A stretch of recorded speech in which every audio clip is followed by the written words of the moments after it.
Good afternoon student, मैं अवनीश सिंह तोमर और आज हम बहुत ही इंपॉर्टेंट चीजें पढ़ने वाले हैं। आज हम मुख्य रूप से जो पिछले नियम पढ़े थे भाई, जो न्यूटन्स के गति के नियम पढ़े थे उससे संबंधित कुछ बातें जानेंगे और आगे के संवेग संरक्षण के नियम के बारे में हम पढ़ने वाले हैं। तो वीडियो को आप बिल्कुल लास्ट तक देखें, बहुत सारी नई चीजें आज आपको जानने को मिलेंगी जिनसे आप परिचित नहीं होंगे। देखते हैं, देखो मुख्य रूप से, और एक बार ध्यान से आप समझें जो मैं बोल रहा हूं, बहुत ध्यान से सुने भाई।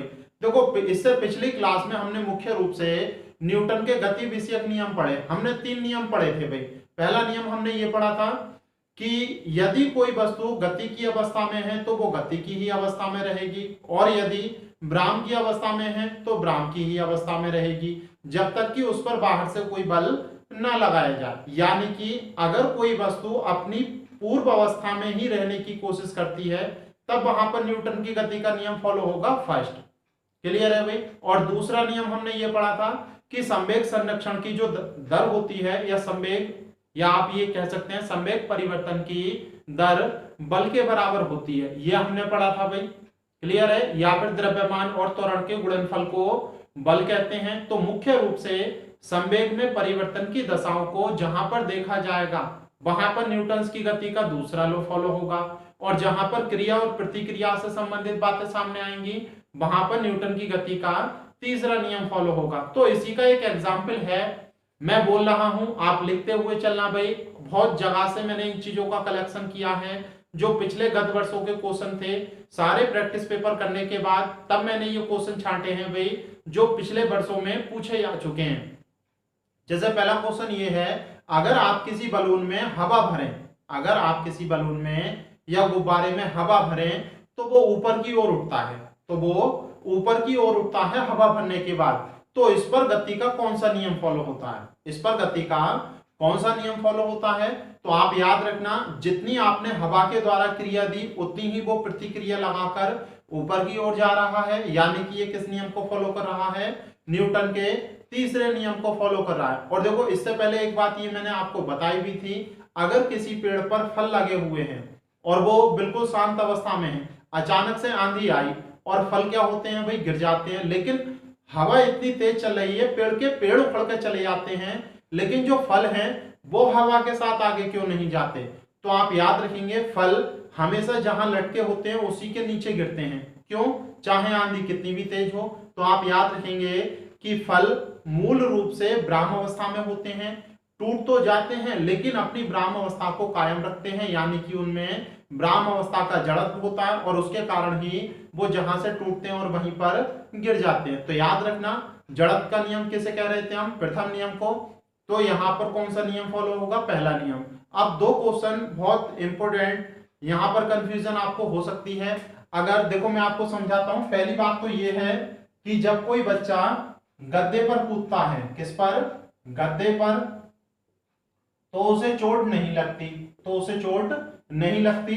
लेकिन फर्श पर कूदता है, फर्श पर कूदता है तो उसे चोट लगती है, तो उसे चोट लगती है। तो इन दोनों में कौन कौन से नियम है? ये बिल्कुल अलग है और ये बिल्कुल अलग है। अगर दोनों को एक साथ जोड़ देंगे तो मैं आपको बता ही चुका हूं भाई, अगर दोनों नियम को एक साथ जोड़ दिया जाए तो मैं आपको समझा चुका हूं कि कौन सा नियम कहां पर लगेगा। यानी कि न्यूटन की गति का दूसरा होगा या तीसरा। तो अब यहां पर समझा बहुत ध्यान से। देखो जब बच्चा फर्श पर कूदता है तो वो कुछ ना कुछ बल लगाकर ही तो कूदता होगा। अरे आप जब नीचे से ऊपर को कूदेंगे तो कुछ ना कुछ तो बल लगाएंगे ऊपर जाने के लिए, या अपने आप हवा में चले जाएंगे? ऐसा नहीं हो सकता, नहीं। तो कुछ ना कुछ बल लगाएंगे। तो जिस बल से बच्चा कूदता है, जब फर्श पर गिरता है बच्चा, तो फर्श भी उस पर उतना ही बल लगाता है, फर्श भी उस पर उतना ही बल लगाता है।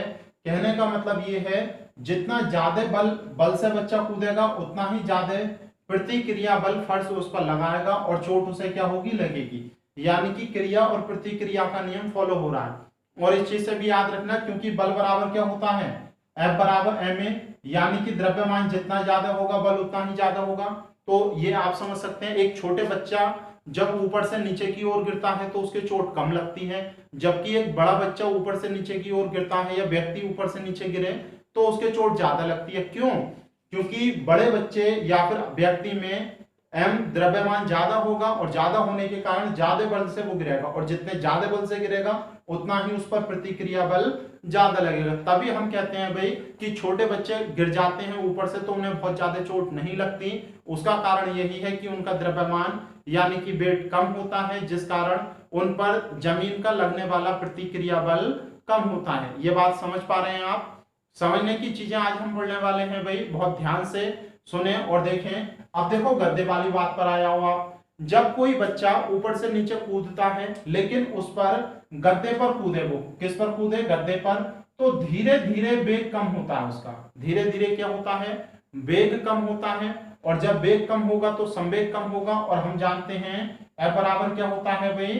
संवेग में परिवर्तन की दर। तो धीरे धीरे जब संवेग कम होगा तो बल भी धीरे धीरे कम होगा, और जब वो गद्दे से नीचे किससे टकराएगा? फर्श से। तो जब वो फर्श से टकरा रहा होगा तो उसका बल क्या हो जाएगा? बहुत कम। बल क्या होगा उस समय? बहुत कम। सबसे अधिक वेग से यानी कि बल से वो गद्दे पर टकराया होगा, लेकिन गद्दा धीरे धीरे नीचे की ओर संवेग वेग को कम करता है, जिससे संवेग भी धीरे धीरे कम होता है, और जब संवेग कम होगा तो बल भी क्या होगा? कम होगा। इसीलिए फर्श से वो व्यक्ति कम बल से टकराता है और उसे चोट कम लगती है। तो क्या यहाँ पर संवेग परिवर्तन की बात नहीं आ गई? और जब यहाँ पर संवेग परिवर्तन की बात आ गई तो ये न्यूटन की गति का दूसरा नियम हो गया, और ये न्यूटन की गति का तीसरा नियम हो गया। बताओ ये बातें क्लियर हैं भाई?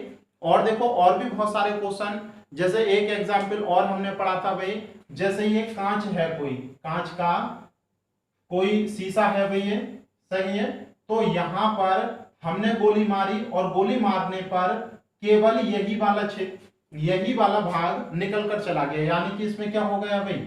छिद्र हो गया। ये वाली बात तो हम पढ़ चुके हैं भाई, सही है। लेकिन आप समझने की कोशिश करें, ये क्वेश्चन इस प्रकार से है भाई कि आप गोली मारते हैं शीशे में तो छिद्र हो जाता है, लेकिन जब पत्थर मारते हैं तो पूरे का पूरा शीशा टूट जाता है। तो ध्यान से समझने की कोशिश करो। देखो जब ये जो आपकी गोली है, गोली मारते हैं किसी शीशे पर तो उसका वेग बहुत ज्यादा होता है। उसका वेग उस समय क्या होता है भाई? बहुत ज्यादा होता है। जब वेग बहुत ज्यादा होगा तो आप ये बताओ शीशे के जिस भाग से टकराएगी क्या उतना ही वेग उसमें उत्पन्न नहीं करेगी? तो अत्यधिक वेग उत्पन्न होने के कारण वो वाला भाग एकदम निकलकर बाहर चला जाता है।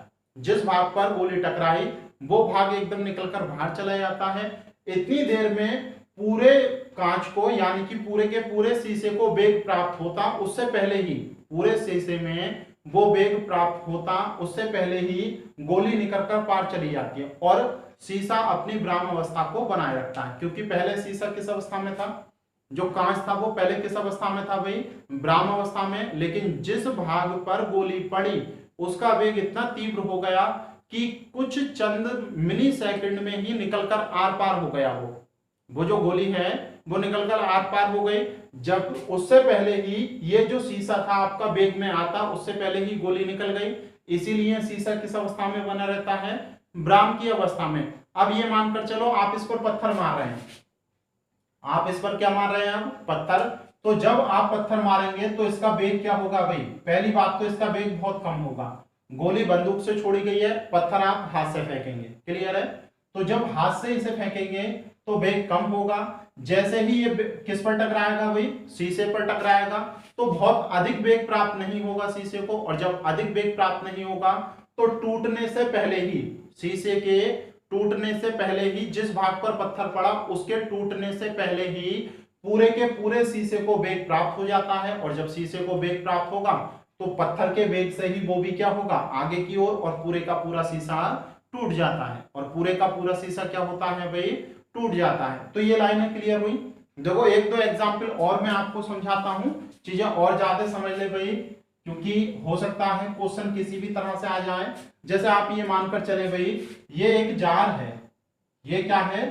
कांच का एक जार है, और इसके ऊपर कोई पट्टा रखा है। इसके ऊपर क्या रखा है? कोई पट्टा रखा है, और इस पट्टे के ऊपर आपने एक गेंद रख दी। क्या रख दी? गेंद।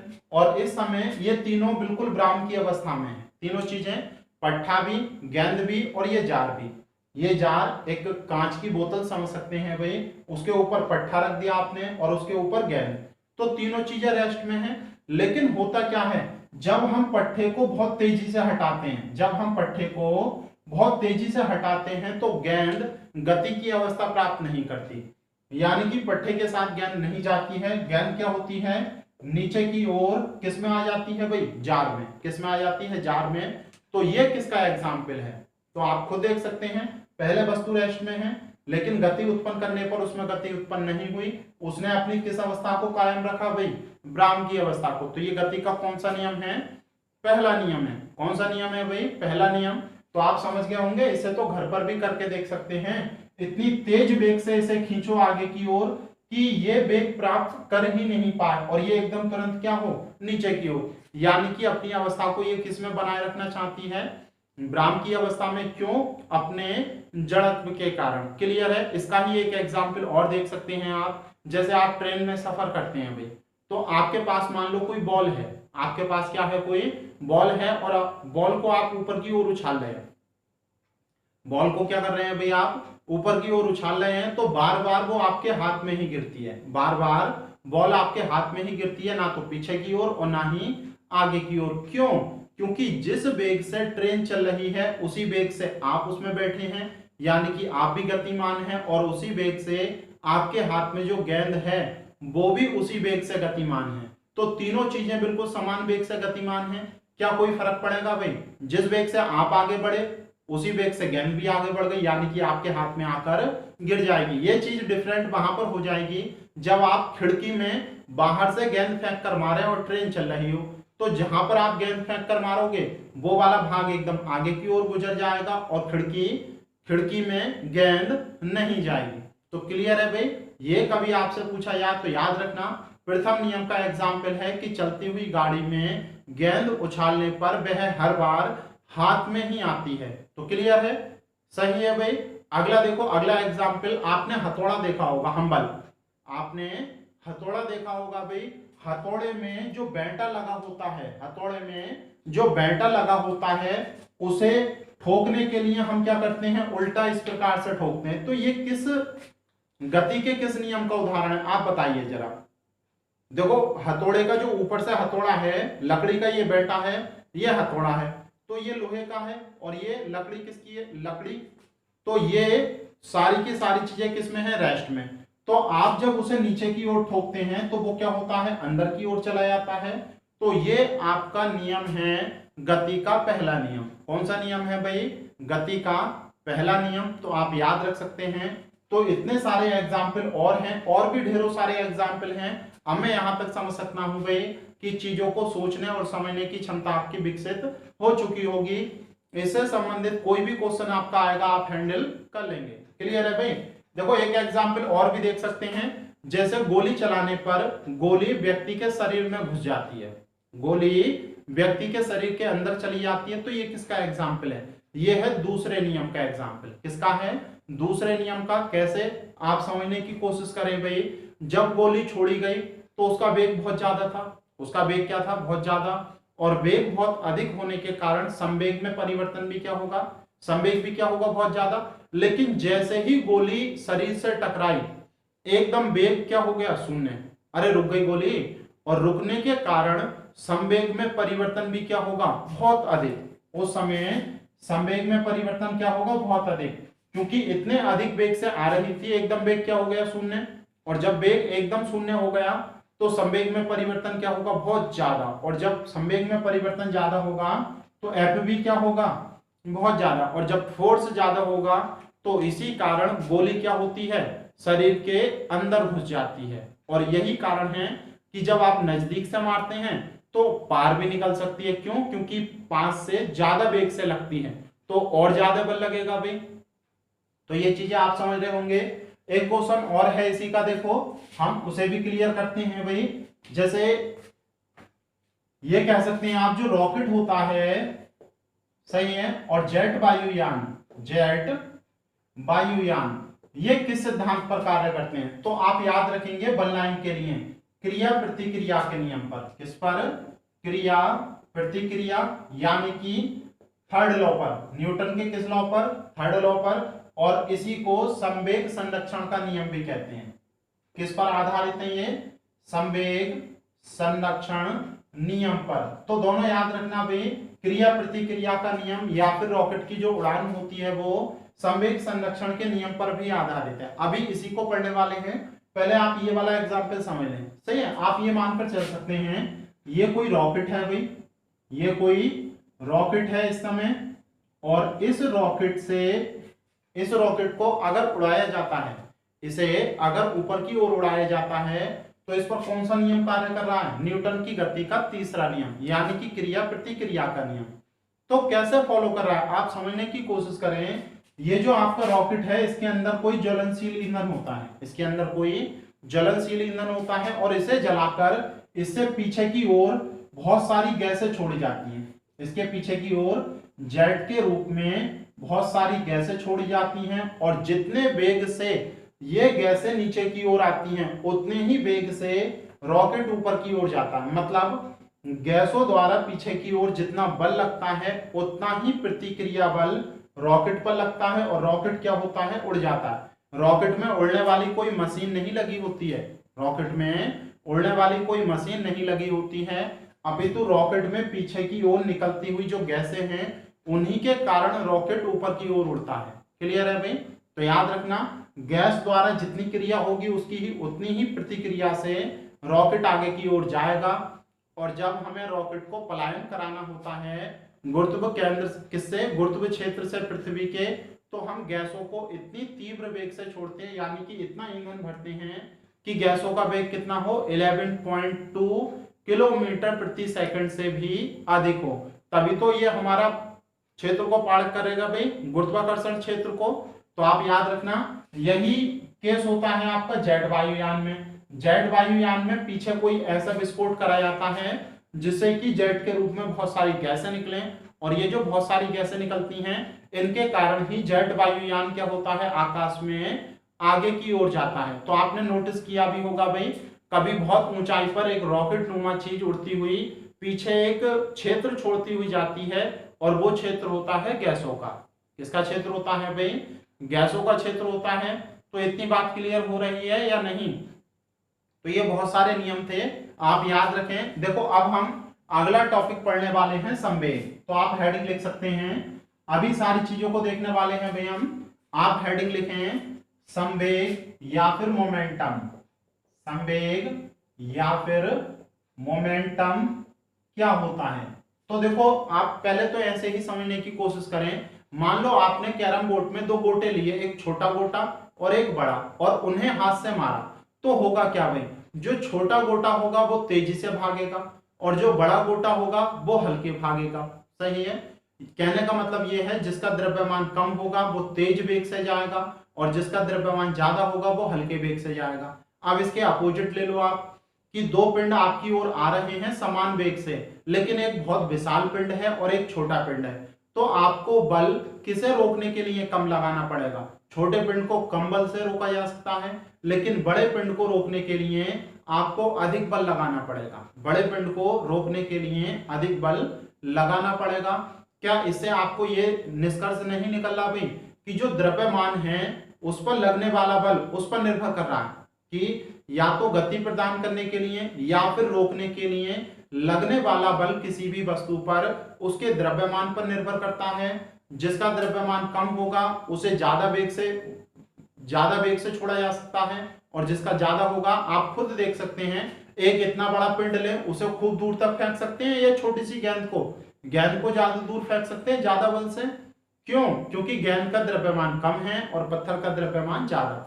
तो इससे निष्कर्ष निकलता है कि किसी वस्तु पर लगने वाला ये जो बल है जिसके कारण आप उसे गति दे रहे हैं भाई, वेग उत्पन्न करा रहे हैं, वो द्रव्यमान पर निर्भर करता है, और द्रव्यमान जितना कम होगा उतना ही ज्यादा वेग।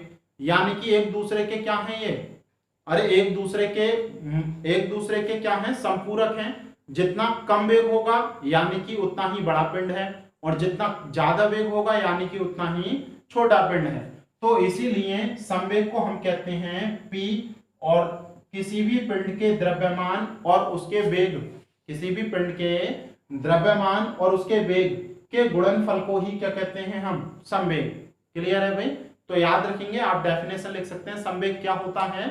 किसी भी वस्तु का द्रव्यमान और उस द्रव्यमान के कारण उत्पन्न वेग को संवेग कहते हैं। और इससे संबंधित एक दो बातें लिख लें आप। ये एक अदिश राशि, सॉरी, ये एक मुख्य रूप से आपने देखो दो प्रकार की राशियां पढ़ी थी, सही है।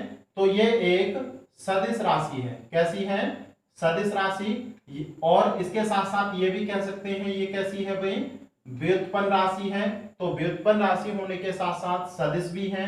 तो याद रखना सदिश का मतलब क्या होता है? जिन्हें दिशा के साथ साथ, सॉरी, परिमाण के साथ साथ किसकी आवश्यकता होती है? दिशा की भी। तो याद रखना संवेग एक सदिश राशि है जिसे व्यक्त करने के लिए दिशा की भी आवश्यकता पड़ती है। क्लियर है? और यह दिशा कहाँ की ओर होगी?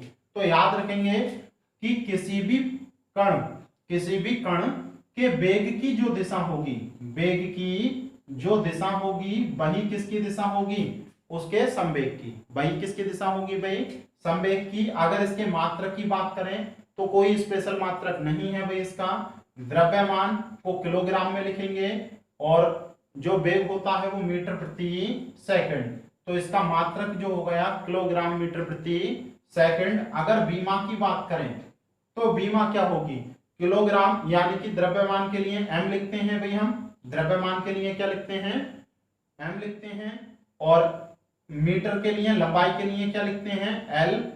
और अपॉन सेकंड के लिए क्या लिखते हैं भाई? t। क्या लिखते हैं? t।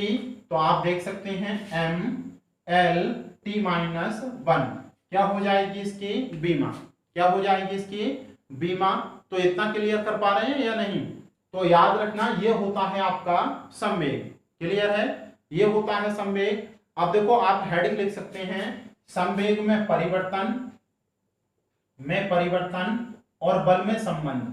बल में संबंध, देखो इससे एक निष्कर्ष आपको समझ में आएगा भाई। ये जो रिलेशन हम पढ़ने वाले हैं इसी से जो आपका न्यूटन की गति का दूसरा नियम था वो रिजल्टेंट आता है।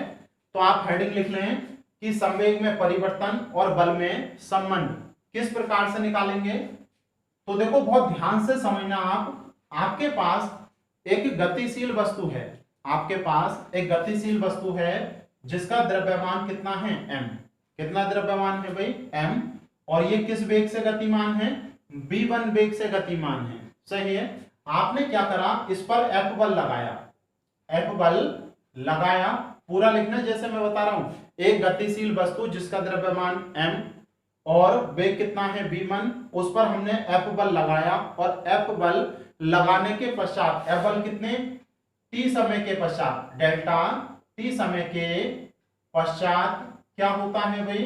द्रव्यमान थोड़ी बदल जाएगा, द्रव्यमान तो वही रहेगा और इसका वेग कितना हो जाता है? v2। सही है। इस स्थिति में इसमें उत्पन्न संवेग p1 है और इस स्थिति में इसमें उत्पन्न संवेग p2 है। तो संवेग क्या होता है आप बताइए? p1 इज इक्वल टू द्रव्यमान इंटू वेग। अरे यही तो होगा, द्रव्यमान इंटू वेग। और दूसरी कंडीशन में क्या होगा? p2 इज इक्वल टू द्रव्यमान इंटू v2। क्या दोनों क्लियर नहीं है भैया? सही है। अगर हम संवेग में परिवर्तन लें, अगर मैं क्या कहूं भाई? संवेग में परिवर्तन क्या होगा? संवेग में परिवर्तन क्या होगा? तो क्या लिखेंगे आप? अंतिम में से प्रारंभिक, यानी कि p2 माइनस p1। और इसे डेल्टा p भी लिख सकते हैं। क्या लिख सकते हैं भाई? Delta p। तो delta p is equal to p2 की वैल्यू क्या है? m b2 माइनस, और p1 की वैल्यू क्या है? m b1। क्लियर है भाई? द्रव्यमान दोनों में सेम है, द्रव्यमान को कॉमन ले सकते हैं, यानी कि b2 माइनस b1। तो इसके स्थान पर क्या लिख सकते हैं हम? जो वेग है, वेग में परिवर्तन को हमेशा किससे दिखाते हैं भाई? परिवर्तन को हम हमेशा दिखाते हैं डेल्टा से। तो ये रिजल्टेंट आ गया। अगर इसमें दोनों ओर डेल्टा t से डिवाइड कर दें, दोनों ओर किससे डिवाइड कर दें भाई? डेल्टा t से। तो देखो डिवाइड करो, delta p upon delta t, delta p upon delta t is equal to m delta b upon delta t। तो ये दो रिलेशन निकल कर आए। और अब आप देखो ध्यान रखना इस बात का बहुत, क्योंकि ये तो कांस्टेंट होता है भाई, अगर ये कांस्टेंट है तो क्या मैं इसे ऐसे लिख सकता हूं? क्या मैं इसे ऐसे नहीं लिख सकता? लिख सकता हूं भाई।